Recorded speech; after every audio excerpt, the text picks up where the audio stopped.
Please subscribe and don't forget to press the bell icon to get notified whenever we upload a new video. नमस्कार, IBN 7 में आपका स्वागत है और आज खास मुलाकात के लिए, खास चर्चा के लिए इस वक्त हमारे साथ लोकसभा के सांसद असदुद्दीन ओवैसी साहब मौजूद हैं। वही ओवैसी साहब जिनको अब इस बात को लेकर सबसे बड़ा सवाल उन्होंने खड़ा किया है कि अटल बिहारी वाजपेयी को भारत रत्न क्यों दिया जा रहा है, लाल कृष्ण आडवाणी को पद्म विभूषण क्यों दिया जा रहा है। बहुत सी कंट्रोवर्सीज ओवैसी साहब के बयानों के साथ जुड़ी हुई हैं। ओवैसी साहब, स्वागत है आपका IBN 7 में। पहली बात मैं आपसे पूछना चाहूँगा, अटल बिहारी वाजपेयी को भारत रत्न मिले, इससे आपको तकलीफ हुई? देखिए, मैंने जो कुछ कहा है, हैदराबाद में एक बुक रिलीज़ का फंक्शन था बाबरी मस्जिद के ऊपर। इस किताब को जनाब अब्दुल रहीम कुरैशी साहब ने लिखा, जो पर्सनल लॉ बोर्ड के इसमें जनरल सेक्रेटरी हैं, और मैंने ये बात पहली मरतबा नहीं कही। जब से ये अवार्ड दिया गया उस वक्त मैंने कहा था, अगर आप लोगों ने उसको कैश नहीं किया तो अलग बात है। मेरा मानना यह है कि हमारे मुल्क में मोदी हुकूमत ने अपने ब्रूट मेजॉरिटी के तहत मुल्क में जजेस के अपॉइंटमेंट के लिए जुडिशल अपॉइंटमेंट कमीशन बनाया, जिसका मैं खिलाफ तो उसके खिलाफ मैंने कहा भी। तो हमारा जो हाईएस्ट सिविलियन ऑनर है, चाहे वो भारत रत्न हो या पद्म विभूषण हो, उसके लिए क्या क्राइटेरिया है? कोई ट्रांसपेरेंसी नहीं है, कोई पब्लिक डिबेट नहीं होता। जो कोई भी पार्टी पावर में आती वो आपको पसंद करती, आपको दे देती। मैं पावर में आता हूँ, मुझे जो पसंद देता हूँ, इसका क्राइटेरिया नहीं है। तो मैं इतना ही कहना चाहूँगा कि अब वक्त आ चुका है कि आप एक क्राइटेरिया बनाइए, ट्रांसपेरेंसी रखिए, पब्लिक डिबेट हो, क्योंकि ऐसा तो नहीं हो सकता है कि जो पार्टी रूलिंग पार्टी है जिसको पसंद आया उनको दे दे, तो ये गलत बात है। लेकिन ओवैसी साहब, आपने जब ये बात कही हैदराबाद में 2 दिन पहले, या पहले भी जब आपने कही है, तब आपने क्राइटेरिया की बात नहीं की। आपने कहा क्या हम भूल गए 5 दिसंबर की वो तकरीर जो अटल बिहारी वाजपेयी ने दी थी, इस धरती को समतल होना पड़ेगा। वही अटल बिहारी वाजपेयी के अल्फाज का वीडियो आज भी यूट्यूब पर है, जिसमें अटल बिहारी वाजपेयी ने कहा था कि क्या हम पत्थरों पर बैठेंगे। बिल्कुल सही। आपने तमाम तर्क दिए, बिल्कुल सही, लेकिन आपने कहीं नहीं कहा कि आप क्राइटेरिया पर बहस करना चाहते हैं। बिल्कुल सही है, इसमें कोई गलत बात मैंने नहीं कही। आज भी आप चलिए, रुक दिए प्रोग्राम, देख लीजिए, आउटलुक मैगजीन ने इस पर कवर स्टोरी किया था। आउटलुक मैगजीन ने कवर स्टोरी किया था, आज भी यूट्यूब पे अवेलेबल है, दस्तयाब है। मैं गलत तो नहीं कह रहा हूँ। तो आप इसमें बोलते ना कि आप चाहते कि क्राइटेरिया पर बहस हो। हाँ, तो आपने तो ये नहीं, ये तो है ना, देखिए, तो फैक्ट है ना, सेक्युलर वाली बातें करनी शुरू कर दी। फैक्ट है ना। देखिए, अगर कोई फैक्ट मैं आपके सामने पेश कर रहा हूँ तो उसमें अब आपके ऊपर है, आप सब्जेक्टिव लेना चाहते हो, ऑब्जेक्टिव लेना चाहते हो, आपकी मर्जी है, मगर फैक्ट है वो। इसको आप डिनाई कर रहे हैं क्या? नहीं, तो इस वजह से नहीं मिलना चाहिए, ये तो बोला नहीं, ये तो बोला आप कह रहे हैं यूट्यूब पर है। बिल्कुल, अगर यूट्यूब पर है, उन्होंने बोला है, तो आप कहिए ना कि इस वजह से नहीं मिलना चाहिए। आप क्राइटेरिया वाली बात क्यों लेकर? क्राइटेरिया की बात मैं इसलिए कर रहा हूं कि मैं ये कह रहा हूं कि मैंने जो बात कही हैदराबाद में, मैं उसको स्टैंड कर रहा हूं। मुस्तकबिल के लिए, फ्यूचर के लिए आपको तो क्राइटेरिया बनाना जरूरी है। जब आप जुडिशियल अपॉइंटमेंट कमीशन बनाते हैं, जजेस के अपॉइंटमेंट के लिए एमिनेंट सिटीजन्स को रखते हैं, आप इसमें बताइए, इसमें वाजपेयी जी एमिनेंट सिटीजन नहीं है? एमिनेंट जुडिशियल अपॉइंटमेंट, मैं पूछ, वाजपेयी जी के खिलाफ कहीं कोई मुकदमा नहीं है, वाजपेयी जी के खिलाफ कहीं कोई मुकदमा चला भी नहीं है। वाजपेयी जी इस देश के प्रधानमंत्री रहे, 6 साल तक प्रधानमंत्री रहे। क्रिटिसाइज कर सकते हैं आप, और आप ये कह भी सकते हैं कि इस वजह से ना मिले। फिर आप वहां कुछ कहते हैं हैदराबाद, और दिल्ली आके आपका टोन थोड़ा सॉफ्ट हो जाता है। नहीं, दिल्ली का टोन सॉफ्ट ही नहीं हुआ मेरा। मैं आज भी कह रहा हूं कि मैंने जो बात कही हैदराबाद में और उससे पहले पब्लिक मीटिंग्स में कहा, जो मैंने बात की, आज भी स्टैंड कर रहा हूं उस पर। मैं कहाँ कह रहा हूँ कि वापस हरगिज़ नहीं लूंगा। मैं जो कोई बात कहता हूँ ऑन रिकॉर्ड, उस पर कायम हूं मैं। कंट्रोवर्सीज खड़े करने में मजा आता है आपको? आप खड़ा करते विवादों में रहना, आप खड़ा करते हैं आप लोग, तो मैं क्या करूँ? मुझे कंट्रोवर्सी का शौक नहीं है, मगर मैं अपनी बात रखता हूँ। ये प्रॉब्लम ये है कि भाई, आप लोगों की नज़र में एक शख्सियत है, उस पर कोई उंगली नहीं उठा सकता, उस पर कोई तनकीद नहीं कर सकता, कोई क्रिटिसाइज नहीं कर सकता। कौन सा आसमान गिर गया बताइए? नहीं, fundamental right freedom of expression मेरा है, मैं तनकीद करूंगा, ये मेरा राइट है। आप डिसएग्री करिए उससे, आप कोर्ट में जाके चैलेंज करिए ना सरकार के फैसले को। आप जाइए कि आप तकरीर, आप नए क्राइटेरिया बनाइए, आप नरेंद्र मोदी सरकार को, होम मिनिस्ट्री को चैलेंज करिए कि आपने क्यों दिया पद्म विभूषण आडवाणी जी को। जरूर जरूर सही है, हो सकता है वो भी एक तरीकेकार है। आप केवल सुर्खियों में आने के लिए, कहने के लिए क्यों कहेंगे ऐसा? क्यों सुर्खियों में आएंगे? आप संसद में उठाइए, एक बुक, आप जीरो आवर में उठाइए। एक बुक रिलीज फंक्शन है, उसमें अगर मैं कोई बात, कोई पब्लिक मीटिंग भी नहीं है, और मैं ये भी कह रहा हूं कि ये बात मैं इससे पहले 2-3 मरतबा कह चुका हूं, जिस वक्त ऐलान हुआ उस वक्त कहा हूं, पब्लिक मीटिंग में कहा हूं, ये तो बुक रिलीज फंक्शन था। अब ये इस तरह से अगर तनाजा बन जाता है तो मुझे क्या खबर थी, मुझे ख्वाब पढ़ाई के पड़ेगा ये।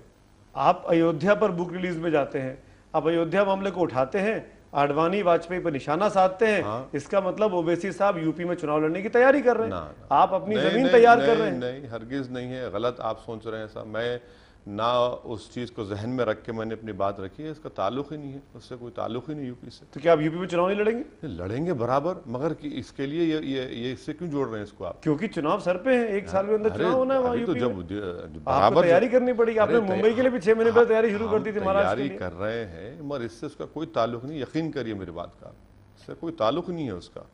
अगर मैं इसलिए आपको बार बार ओवैसी साहब उस चीज पर लेके आ रहा हूं, अगर ताल्लुक नहीं है तो इस बात को 3 बार 4 बार कहने की क्या जरूरत है?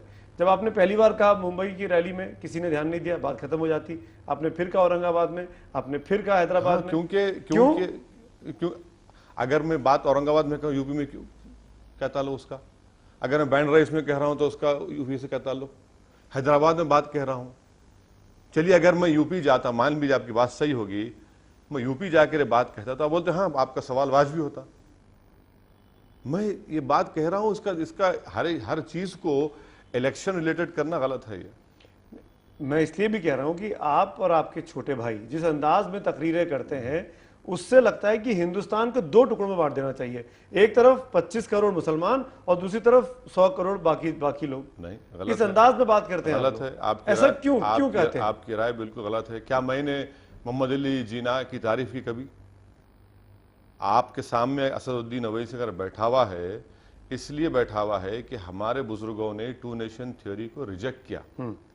हमारे बुजुर्गों ने कभी जिन्ना को अपना हीरो नहीं कहा, ना तारीफ की किताब में जाकर लिखा उस खबर पर। हमने तो नहीं किया। हमको फख्र है इस बात का कि हम हिंदुस्तानी हैं, हमको फख्र है इस बात का है कि हम हिंदुस्तान के मुसलमान हैं। आडवाणी जी पर निशाना साध रहे हैं आप। अब आडवाणी जी गए थे पाकिस्तान। अब ले लीजिए आप उसका मतलब। अरे आप बताइए ना, आप क्यों ले रहे हैं? आप किस चीज पर इशारा कर रहे हैं? कौन लिख के आया था? मैं तो यही तो आपसे कह रहा हूं ना कि अभी आप थोड़ी देर में हमारे नेशनलिज्म को क्वेश्चन कर रहे थे कि आप क्यों बांटना चाह रहे? अगर मैं ये कह रहा हूं कि भाई मुझे जो अक़लियत हैं, दलित है, उनको सियासी उनका हक मिलना चाहिए, उनको रोजगार में हक मिलना चाहिए, उनका हर तरह से उनका एम्पावरमेंट होना चाहिए, तो इसमें बांटने की क्या बात है? आप नहीं चाहते कि हिंदुस्तान में जो कमजोर तबकात हैं उनको उनका हक मिले?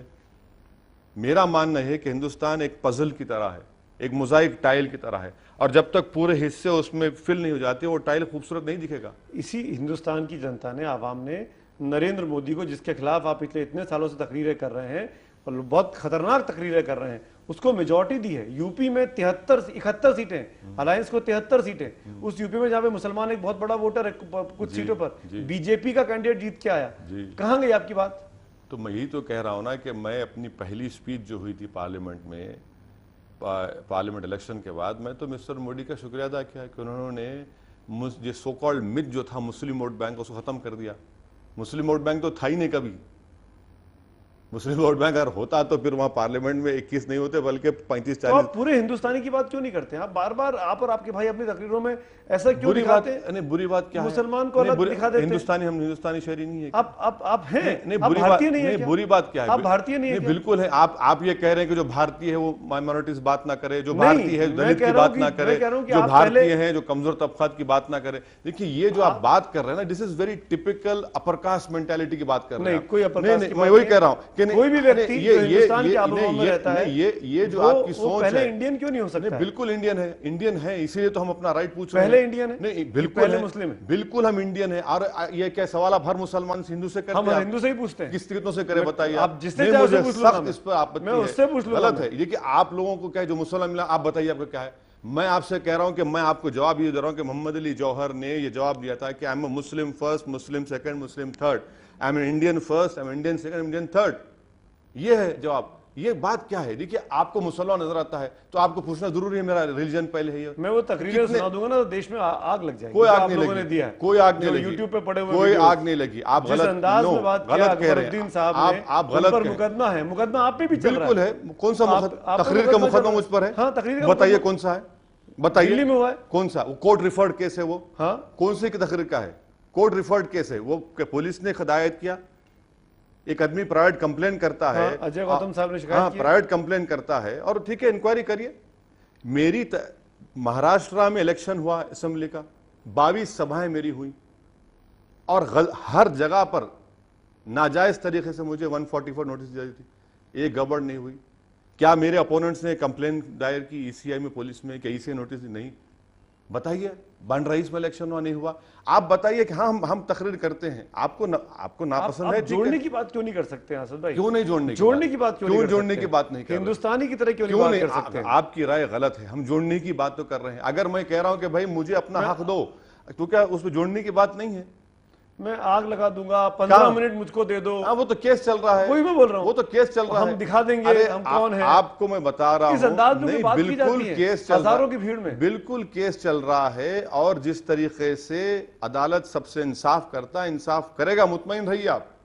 मेरा आपसे पूछना है कि कितने लोग एक मिनट ठहरिए, असदुद्दीन साहब, अकबरुद्दीन साहब के मामले में आप अदालत की बात करते हैं, उन्हीं लालकृष्ण आडवाणी के मामले में अदालत की बात क्यों नहीं करते हैं आप? अदालत की बात कर रहा हूं ना, वही तो मैंने कहा हूं ना, हाँ, वही तो मैंने कहा है। मामला चल रहा है ना अभी, बिल्कुल। उसमें ऐसा तो नहीं हो गया कि हाँ, बिल्कुल आडवाणी चल साहब रहा दोषी साबित हो है। गए? तो यही तो कह रहा हूं कि कोई क्राइटेरिया डेवलप करिए। इसीलिए अगर जब किसी आपके भाई की बात आती है तो आप कोर्ट की बात करते हैं। क्या मेरे भाई को पद्म विभूषण मिलेगा?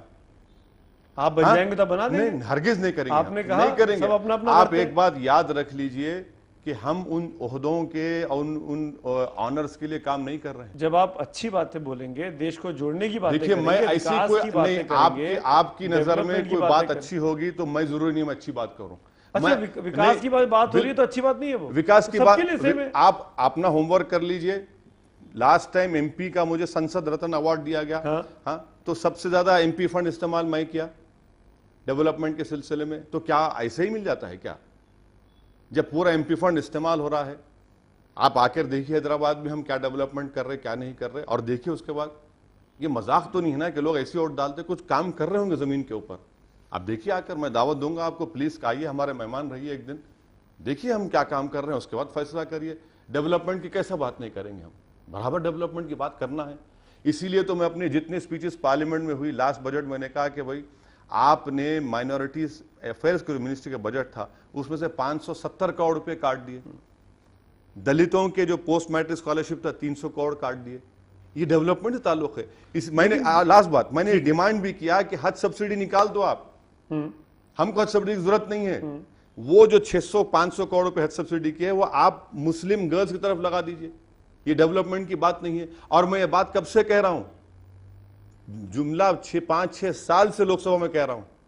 क्यों नहीं हो रहे फिर ऐसा? आप पूछिए गवर्नमेंट से। आप बताइए ना, आप तो साथ में थे, नहीं, कांग्रेस को सपोर्ट कर रहे थे। आप पूछिए गवर्नमेंट, क्योंकि आप आप लोगों का सवाल यह है कि आपको क्या लगता है क्यों नहीं मनमोहन सिंह सरकार ने किया? इसलिए अब आप पूछ लीजिए। मैंने फिर भी मनमोहन सिंह की हद तक यूपीए 1 में जो मनमोहन सिंह ने काम शुरू किया, यकीनन उसकी तारीफ करना पड़ेगा। मगर यूपीए 2 में उतना इंटरेस्ट डॉक्टर साहब ने नहीं दिखाया, मगर यूपीए 1 में तो किया उन्होंने।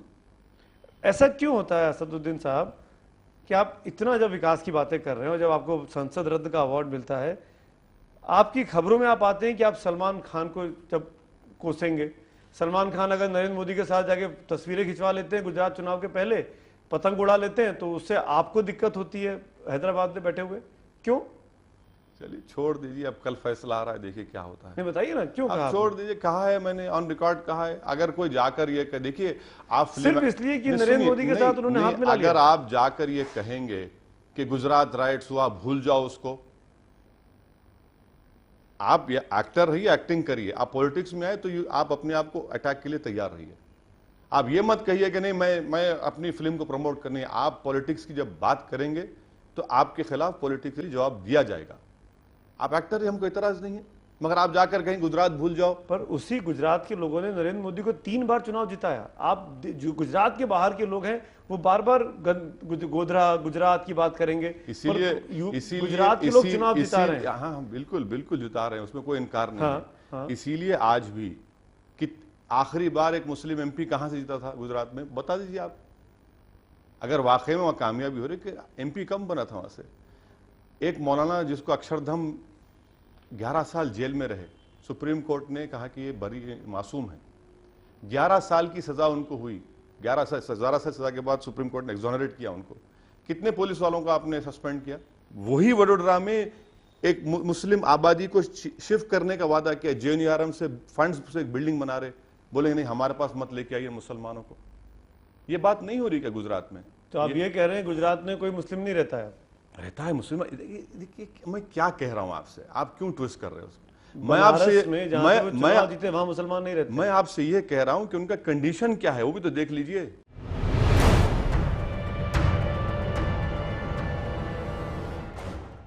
जो हिंदू हैं सब अच्छे हैं आपकी कॉन्स्टिट्यूंसी में। मुझसे शिकायत होगी बराबर उनको, फिर मगर उनको कभी ये तो उनके घर तो नहीं तोड़ दिए गए उनके? क्या पता नहीं, शिकायत आप जाइए, चलिए पता कर चलिए, चैलेंज कर रहा रहा हूं मैं आपको, चैलेंज कर रहा हूं मैं क्या तमाम इलाकों में चैलेंज रहने वाले लोग संतुष्ट हो सकते हैं? आप चलिए मेरे साथ, आपको हैदराबाद दावत देता हूं और आप जगह चूज कर लीजिए। आप बोलिए उस हिसाब यहां पर आ जाइए, मैं आ जाऊंगा। हैदराबाद की अगर मैं बात शिकायत हो सकती है तो असदुद्दीन ओवैसी साहब और अकबरुद्दीन ओवैसी साहब के इलाके में पुराने हैदराबाद में बिल्कुल सब लोग बहुत संतुष्ट और उनका जीडीपी जो है वो सबसे अच्छा चल रहा है दुनिया में। बिल्कुल नहीं, शिकायत होगी, बराबर शिकायत होगी। मैं आज भी कह रहा हूं कि स्कूलों को अच्छा करना है, पीने के पानी का मसला होगा, यकीनन है, मगर किसी के ये खौफ की हालत में कोई नहीं रहता है। मैं यही बात कहना चाहूंगा तमाम सांसदों से कि आप लोगों को दूसरे के घर में देखने में बड़ा आनंद आता है, अपने घर को ठीक करिए ना। आप पहले आप अपने घर को 100% संतुष्ट बना दीजिए, बिल्कुल। उसके बाद आप बोलिए कि वो उसका खराब है, उसका खराब है। बिल्कुल है। आप 2-2, 3-3, 4-4 बार के एमपी हो जाते हैं, और चाहे वो कोई भी हो, मैं नाम नहीं लूंगा, चाहे वो कोई भी हो, लेकिन अपने से अधिक दूसरे के घर में ताक झांक करने में आनंद आता है। अगर कोई 2 से 3 मरतबा जीत रहा है तो कुछ ना कुछ तो सेटिस्फैक्शन यही बात तो मोदी जी पे लगती है। हाँ बिल्कुल है ना, मगर ये सेटिस्फैक्शन, वो जीते तो डरा के जीत रहे हैं और आप जीते तो लोगों की पसंद से जीत रहे हैं। सुनिए, सेटिस्फैक्शन तो आपको दिखा रहा हूं ना मैं। आपके इलाके में जब बात करो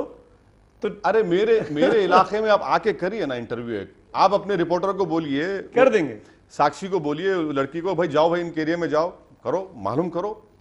अच्छा है, हमारे लिए आई ओपनर होगा। हो सकता है कि हमको नहीं दिख रहा होगा, आपको दिख रहा होगा। ये मतलब आश्चर्य की बात है कि आप सांसद हैं, आपको नहीं पता अपने इलाके के बारे में। हो सकता है, हम करा देंगे, हमें कोई दिक्कत नहीं है। हो सकता है सर, हो सकता है। मैं सीखने के लिए तैयार हूं, मैं अपनी कमजोरियों को दूर करने के लिए तैयार हूं।